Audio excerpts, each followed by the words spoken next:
Good afternoon, everyone. Model Man Frank here. Welcome to the broadcast. I hope I can be seen.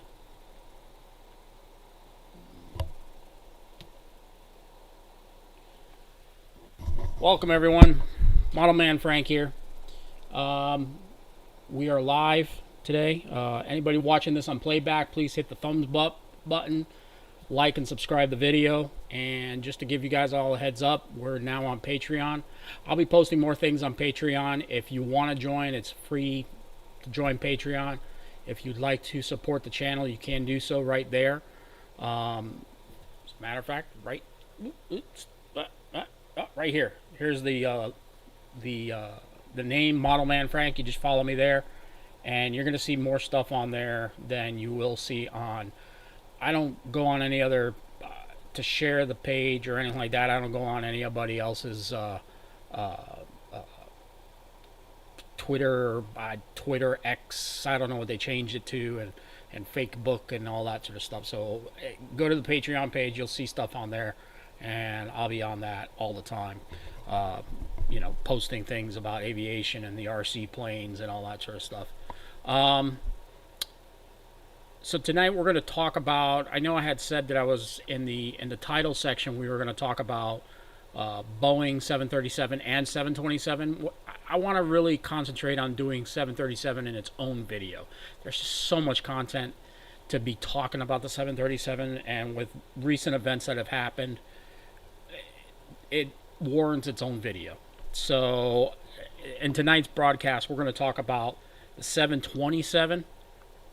There's a lot to be talked about on the 727. And I know many who probably will watch this on playback have never been on a 727, but I have, and so has my wife and my father and many of my family members, my brother, so on.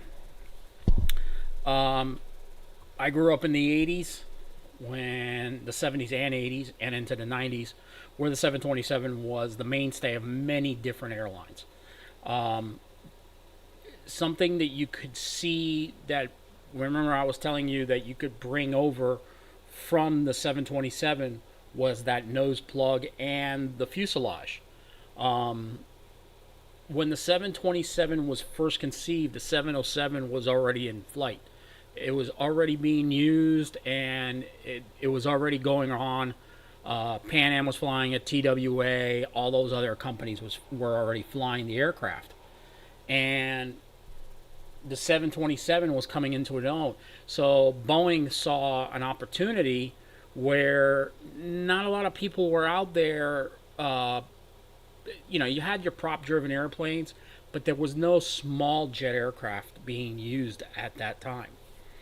So you had the DC-6, the DC-7 still flying. You had the Constellations that were still flying. You had DC-3 still being used. You had a couple of turbine aircraft that were starting to make their show out onto the public arena with the Lockheed Electra and so on. But the 727 was a fast aircraft that was conceived by Boeing. It started to be really studied in the 1950s. It wasn't surprising that the design group, when designing the 727, would use stuff that was already on the table because the 707 was being produced. So if you ever look at a photo of a 727, and I'll show you some photos here on this podcast, the 727 had the nose section of the 707.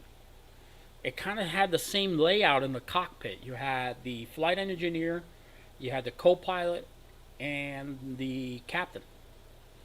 So you still had that real setup. Also, the 727 had the same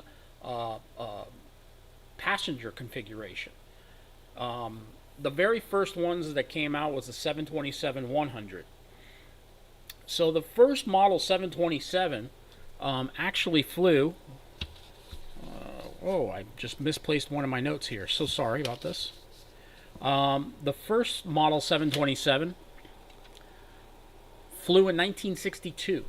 So from 1962 to 1984, the 727 was being built.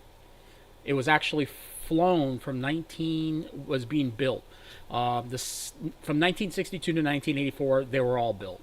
There were 1,832 aircraft total, from the 727-100 to the 727-200. That's the total lifespan of that aircraft. The very first models that came out were, so the first model 727, a production aircraft in United insignia, was the very first aircraft to come out. These aircraft were on February 9th, 1963, some months behind schedule, and was followed by a Boeing demonstrator aircraft. That was the 727-100. Now, the 727-100 was a little bit shorter. I'm going to show you kind of like, if you've ever seen photos, and I'm sure many of you have seen photos of the 727-100, but you haven't really seen so many of the aircraft out there, and flying on this plane was very revolutionary. The aircraft itself had a strange configuration when it came to the engine layout. The aircraft itself, let me show you what I'm talking about here. Got a photo here that I want to show you guys. And so if you look at this is the way the 727 was going to come out. They knew that they were going to have an engine layout. They didn't know if they wanted to do 4 engines, like the Vickers Viscounts that were out already, or they wanted to have 2 engines in the back, or this 3-engine aircraft. So the engine setup on the airplane was make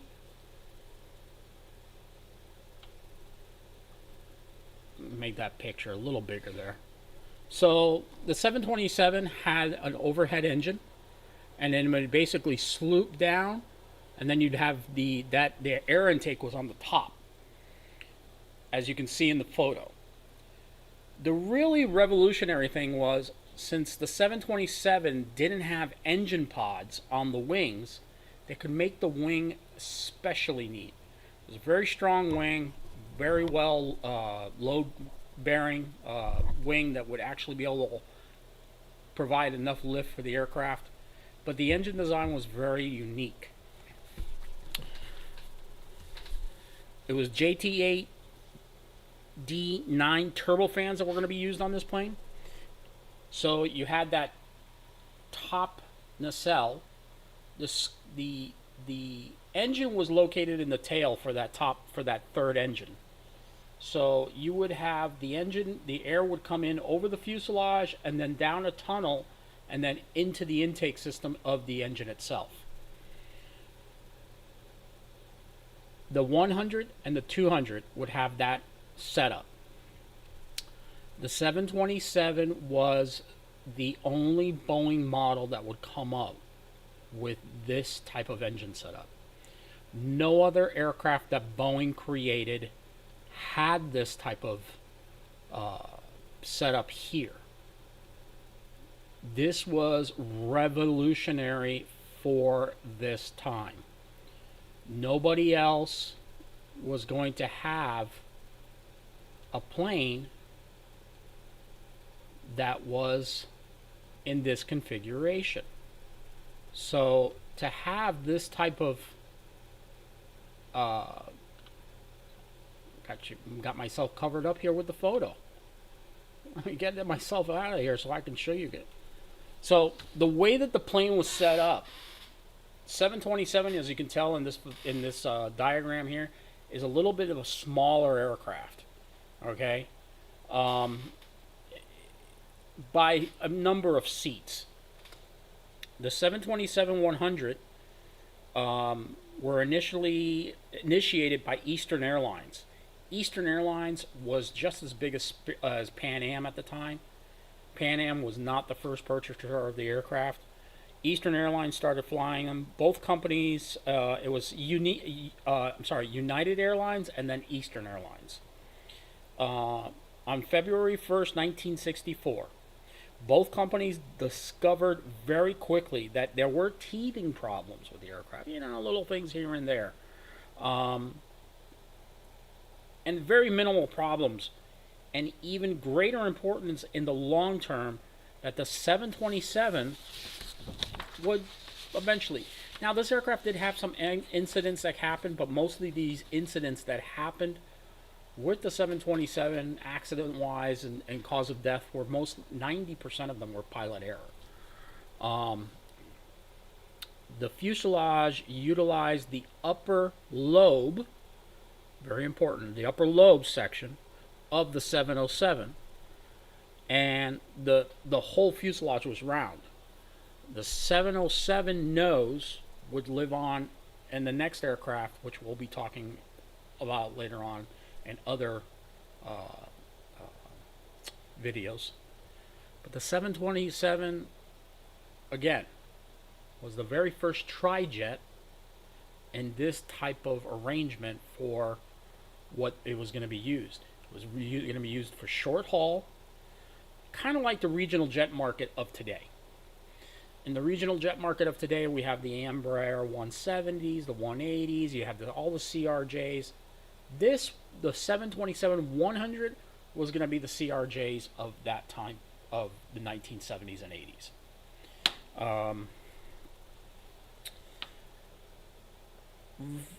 Very quickly, the aircraft went into production. 727-100s started coming out, and Boeing already realized they needed to have a longer fuselage. They needed to have more passenger count because that's what the airlines really wanted. The 727-200 came out. My personal experience was with the 727-200. I never really flew on the 727-100. Though there was one person specifically who had a 727 as a 720. There were a couple of people that had 727-100s as private jets. You never really saw the 727-200 as a private jet, but the 100 series you did. You got to remember the fuselage was very wide, so it was a very luxurious plane if it was laid out in a business configuration. You had room to stand. A person that would be, I don't know, maybe about 6 foot tall would be able to stand with no problem with their head, having a problem with their head hitting the ceiling or anything like that. Even football players. I know some of the football teams had 727s as their team jet to get around. Basketball teams also. I know the Lakers had a 727 also. Hello, the Roots of E. How are you? Thanks for joining the conversation. The first order of the 727-200. Now, this is the larger aircraft, the one that you see on the diagram there, which is the larger plane of the two. Okay, was Northwest Airlines. Northwest Airlines was around for a very long period of time. Later on, they were absorbed by by United, and then United Continental became United Continental. The 727 would live on as a plane that would be widely utilized in so many ways. Pan Am had them. Eastern Airlines had them. Northwest, Southwest, FedEx, Frontier, Alaska. That's just a few. Delta Airlines, Continental, Lufthansa, Japan Airlines, Northeastern, which was it was an airline that flew along the Northeast corridor, and had some flights going into Texas and all that sort of stuff. They were also nicknamed the Yellowbird. Their 727s were painted white on top with a yellow bottom. PSA, Pacific Southwestern Air, also flew. There was a very famous crash that happened in the San Diego area by a 727. All were killed on board, and it was a air traffic controller error and a pilot's error also. It had nothing to do with the design of the aircraft or anything like that. Braniff, TWA, as I said, I think I said United. Varig, which was a Brazilian air carrier. Western Airlines, and very famously, I think I had said I was going to say it, but I'm going to leave that one to the last. Piedmont, Republic Airlines, U.S. Air, Air France, Iberia was a big carrier. Iberia was a Spanish airline, and they flew around Europe. British Airways had the 727. They had Viscounts also. Now, the difference between the 727 and the Viscount, which was out at that time at this time period, was a big difference. The Viscount had a little bit of a, I mean, granted, you got on board a 737, you were sitting in the tail of the aircraft, it was loud. Uh, you couldn't really have a full conversation with the airplane with anybody talking in the background. Um, Let me see if I can find a photo here of a 727 with our Viscount picture here. I think I do have a photo. I'm not exactly sure. I think I don't have this photo. But I really wanted to show you that one. And unfortunately, I don't have that photo. But listen, the Viscount was the British Airways one. You can look it up. It was the Trident. It was they called it the Trident because it had three engines, just like the 727. It was the British aviation aircraft that came out during that time period. And show you the interior of a 727, which you're going to notice it had the same layout as the interior of the 727. That is the 727 layout. And you can actually see the 3-3 configuration with the overhead bins. I mean, those overhead bins were huge. So you'd come in through the front of the aircraft, just like pretty much like almost any aircraft. You know, you'd have in the very front of the plane, as you came in, just like you would come in, I don't know, on an A3neo or a 777 or the A320s, you had a galley in front and you had the galley in the back. This one here, I think, is a United Airlines or a Pan Am 727. A lot of things came into being with this aircraft. Number one, the use of telephones on board.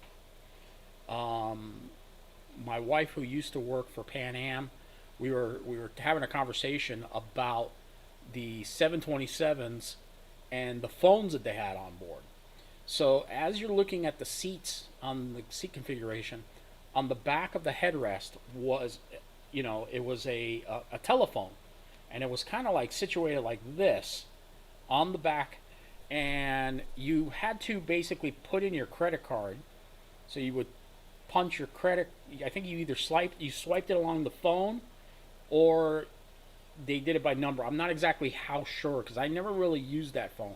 I remember the phones as they were in the back of the headrest, right on the back of the headrest. And I remember the phones being sideways. I don't really remember the phones being like this. But it was like $15 a minute.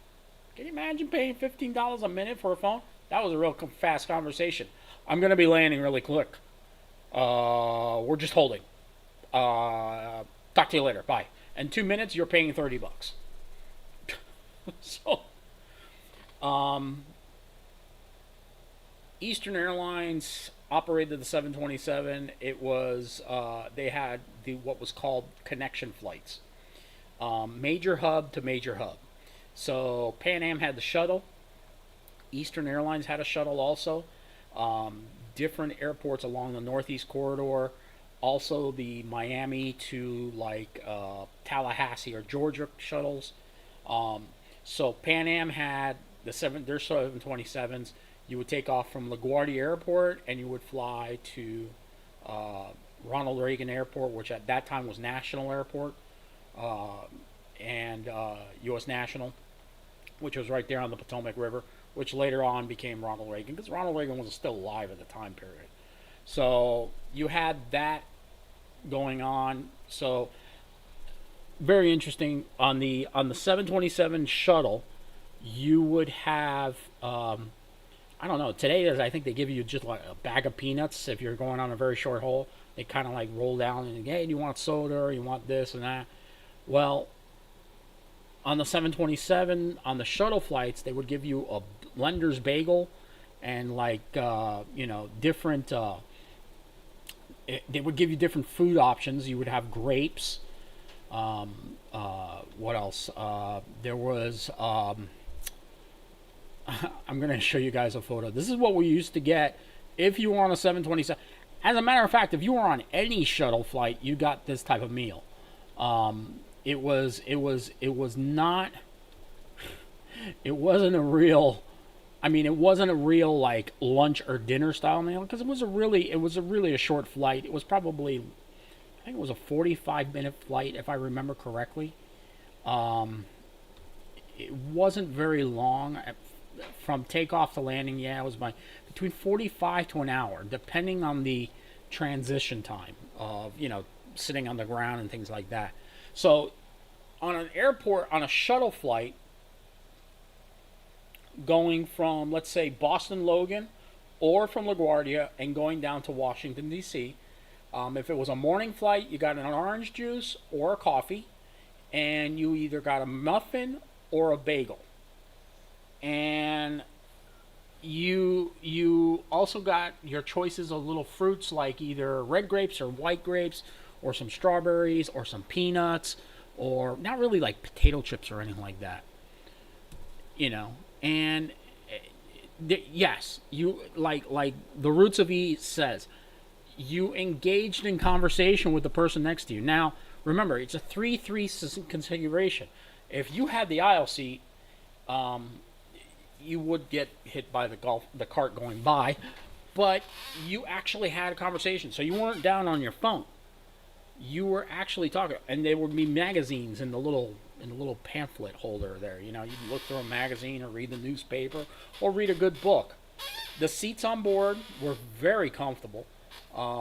You had your 3-3 configuration. I remember traveling from New York's LaGuardia Airport to Miami a lot. I went when I was in my teens. I would go to visit my grandparents in Miami, and my parents at the time were also living in Miami. My father was working with my mom, and I would travel down to because I was in school. We'd come down back and forth, and I flew down on. I want to say it was American Airlines 727. I flew on Pan Am 727 once, but American. My dad had a lot of frequent flyer points because he did a lot of business travel. So back then, if you did a lot of business travel, you earned points. You used them towards free tickets. So that was one of those business options that you could have. So I flew down on the 727 from LaGuardia to Miami. Usually, I would take either an evening flight or an early morning flight. Um, when you went to the airport back then, you got dressed up in a business jacket with a pair of slacks and some nice shoes, and you were going to like a. It was like you were going in business attire. Nowadays, you just get out, roll out of bed, even if you have your PJs on, and you go to the airport and you get on board the plane. Back then, that wasn't like it. You had to, it was an experience to fly on the plane, and you sometimes you would have conversations with some very interesting people. You would see a lot of celebrities taking the 727 planes back and forth between New York and Miami. I remember my father telling me that he saw Don Johnson of Miami Vice fame flying from Miami. Sorry, it was Don Johnson. He was flying from Miami to New York, and he was in business class, and my father was in the business class also, and he said hello to him, and small talk. But yeah, the 727 was the workhorse of the 80s airline fleet. So if you were in an airport in the late 1970s all the way through the 1980s and into the 1990s, most likely if you were doing not a long distance flight or short, you were doing what was called a short haul flight from either Miami to one of the major cities or that type of distance, you were going to be on a 727. It would be a 727-200 because that was the one that was the most built. So most 727-100s were converted later on into 727-200s, where they would add an extra plug, extra row of seats. The standard capacity for 727-200 was between 163 seats to 189, respectively. Standard power plant was 3 Pratt & Whitney JT8D9 engines. Okay. Producing 15,500 pounds of thrust. And with the JT8D engine, you had up to 15,500 pounds of thrust.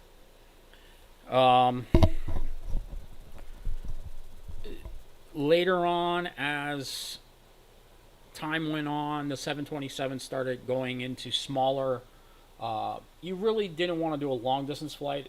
Nowadays, you can take a 737 from New York all the way to LA. Nowadays, you don't. Back then, you really didn't do that. To go long distance, you did either a 757 or 767 or a 707. But in the 1980s, not a lot of people were flying the 707s commercial, like statewide. There were a couple of long distance carriers like British Airways, Pan Am. They were still flying the 707, but not as much. 707s in terms of passenger service in the domestic area in the United States were already being phased out, and the 727 was starting to take hold, and so were the 737s, which eventually came out later on. I'm going to show you now. I've got a pretty, I want to show you guys some of the interiors. The 727 in the Eastern Airlines colors was a very beautiful layout. I'm sorry, not Eastern Airlines. It was Pan Am. Pan Am had some really nice colors when it came to their interiors. A lot of airlines, to really sell their look, it was all about how you had the seating set up, So Pan Am had a kind of like a checkerboard style seating arrangement. So that was the 3-3 setup. Now, the young lady that's in the middle, that was the flight attendants. Those are the early flight attendant uniforms from the 1970s and early 1980s. As we went into the later 1980s and Juan Trippe was out, the 727 really lost its. You had the ladies dressed up. You had the flight attendants dressed up in a different type of outfit. The 727s in the two configuration, you had business class. So when you entered the aircraft, you got in, you walked into the plane, and then there was a couple of rows of business class. The seats were very wide. I mean, it was like sitting in a recliner. You had a lot of leg room. You had your here. You would have your if you were sitting in the front bulkhead, you had your little table, and you would get your choice in either champagne or usually came in a glass and things like that. And then you also you got a meal on board the plane, and then in the what was called coach class, which was the 727, as you see here in the video, in the picture there, was not first class, but coach class. I can't remember what what it was called, but it was ample amount of leg room. I mean, you weren't piled into the plane like cattle like you are now. Nowadays, you get on board the plane, it's like, hey, we'll throw you some bags of peanuts and just cool the people down. The seats, as you can tell, were very comfortable. I've noticed a couple of videos, like Noel Phillips puts out a video of him flying. I've noticed the seats have gotten a little bit skinnier. So, these seats were actually very comfortable. You could, a lot of planes when they got chopped up, a lot of these seats went for a good amount of money. You could lift the seat up and you could take a nap inside the seat. I used to take when I used to take the early morning flights from LaGuardia down to Miami. I would if I had the chairs to myself, I would lift up both seat rows and take a nap. It wasn't full of people. So, it was very comfortable the plane to fly. I don't know. I just don't find the new planes comfortable. I really don't know. I don't know. I mean, I know Phillips is. I say no Phillips. He's got a great channel. You want to go and check him out. He flies on all different airlines all over the world. I would love to have a conversation with him about how he got into it and what got him into doing all this traveling. But so I'm sorry. I'm looking at some of the comments here in the comment field. Um, United Airlines 727 from 200 from Orlando to DCA. Norman, yes, that is correct. You could do Orlando to DCA was yeah. I think that's DCA is Denver. But yeah, you could fly that aircraft, and it was a comfortable plane to sit on. The only real downside was if you sat in the back of the plane, you would hear that motor next to your, or the motor. Well, you didn't really much hear the motor behind it, but you heard the motor next to the window, and it would be like this, whoa, whoa, whoa. It was that rotating of the engine and that. You'd hear the motor. So, it was a real. It wasn't a comfortable plane to sit in the back. Washington, Chicago, Washington. Yep, that's correct. And so, getting back to it, the interiors were interesting looking. So again, this was Pan Am's interior. You had the floor was a brown. It was like poop brown. It was nasty. Um, I'm going to show you now Eastern Airlines. Eastern Airlines had a real 70s look into it. Eastern Airlines had this retro, and that stayed through the entire 1980s. These same color schemes. I think Delta had it was a dark blue on their 727s. I know United had theirs was the same color as Eastern, but instead of the color I'm not going to show you now, they had a different color scheme on theirs, and it was I think it was brown with like blue or something like that. I can't remember what it was, but Eastern Airlines had this brown, like, I don't know, like a burgundy-ish type color. It was a weird color. Good evening. So you had on the 727 on this aircraft particular for Eastern Airlines, this was the interior, and I'm gonna just blow up this photo here so you guys can see. I don't care if I'm covered up. So that was the interior of the 727 on Eastern Airlines, which was quite nasty looking. I'm sorry, but I don't know. I mean, the blue, it kind of gives off that blue color scheme of the 727 of Eastern Airlines having those colors on the outside of the aircraft. But I don't know where they got.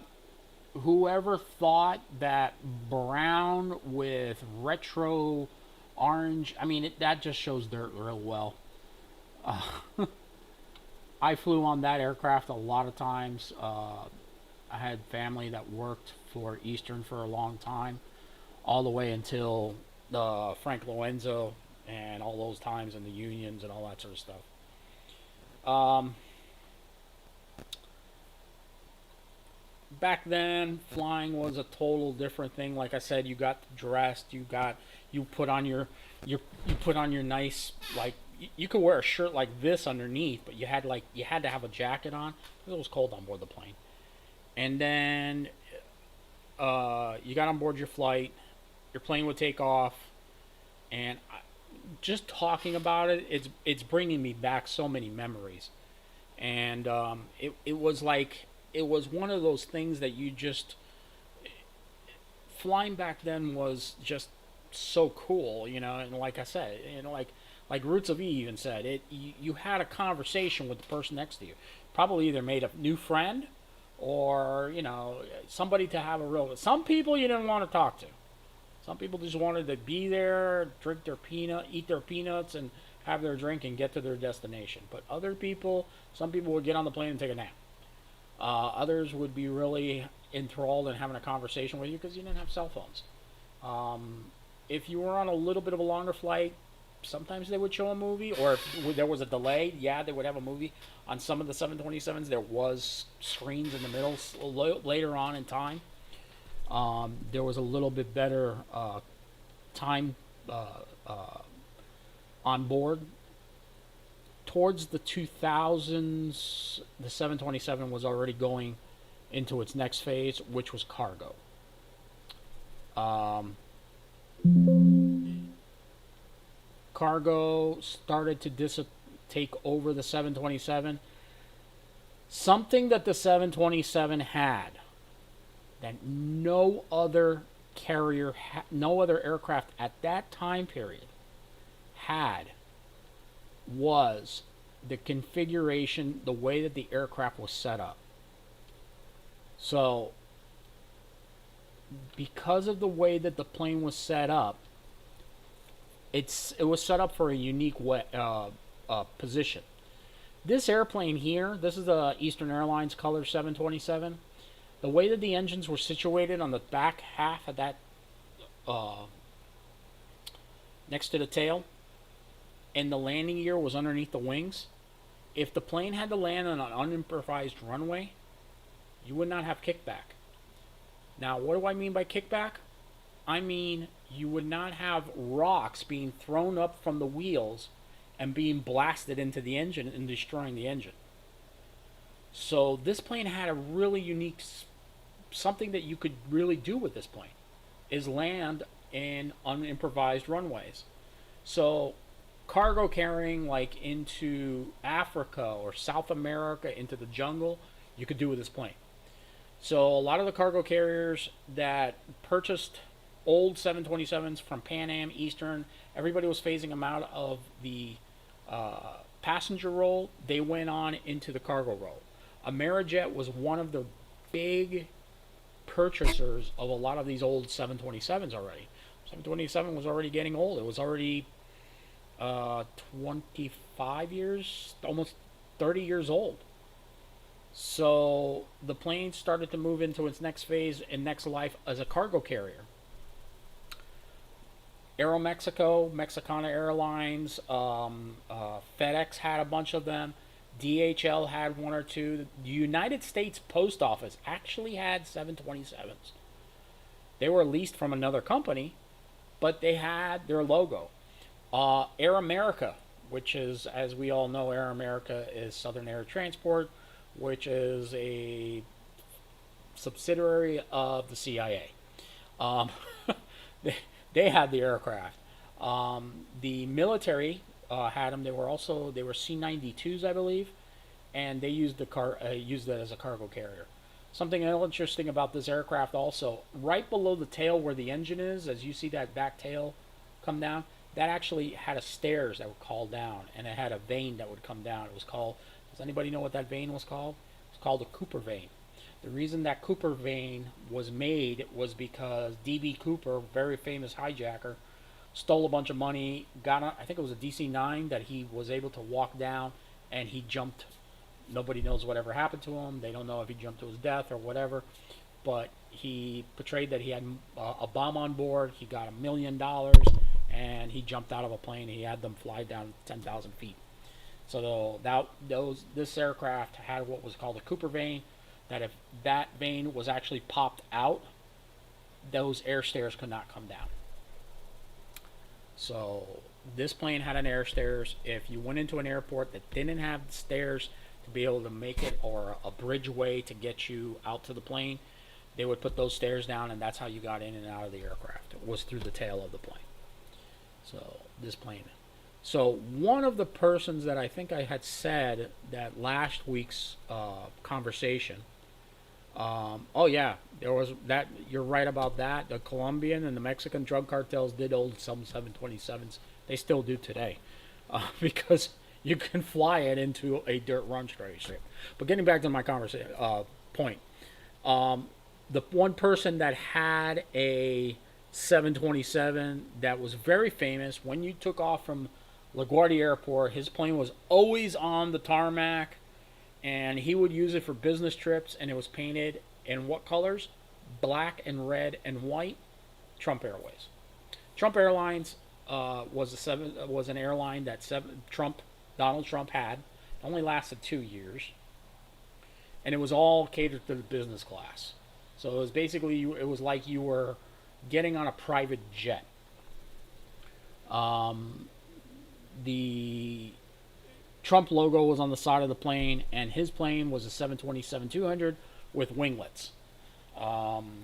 Later on, he had a problem with his plane, and it belly landed or something like that, and he went on into the 757, which was a bigger aircraft at the time. So, but that is basically the history in a nutshell of my experience with the 727. I really enjoyed flying on that plane. Every time we were going, or I was going somewhere, I was happy that I was going to be on a 727. It was a beautiful plane to fly. I liked it. It was nostalgic. I'm going to show you a picture here. I wonder if anybody remembers what you would get when you got on board your aircraft, especially on the old 720s, on any airline that you flew. So you would get your ticket at boarding, right? And then you would go to the gate, or you would go to the gate to go through security, and your ticket was in a ticket jacket. Right here. So you would get a ticket jacket, and the ticket jacket would have the different routes that, it was like a form of advertising. Now you don't get that anymore. You can just show your phone. That was the nostalgia of flying on old airlines in the 80s. You had your ticket, and it was put in a ticket jacket. You put it in your jacket pocket, or you put it in your pants pocket, or in your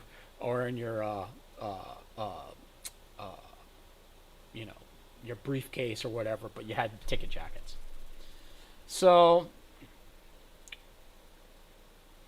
that's really, in a nutshell, flying on this plane was just... The Boeing planes were just one of those planes. I'm sorry, I'm just reading a comment here. Almost every jet-based airline in the U.S. had a 727 at one time or another. That is correct, Norm. You're right about that. Almost everybody had 727s. Southwest even had 727s. And they didn't have them for very long. They had them for a little while, and then they moved into the 737. Delta Airlines had 727s. So everybody, it was a popular plane, and it was a plane that didn't require the maintenance costs weren't very high on that plane.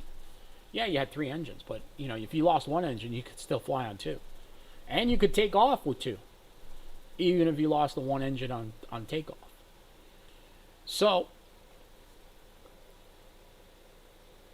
I wanted to show you guys this one photo that I know we had just talked about it right now, and I had it up in my browser here.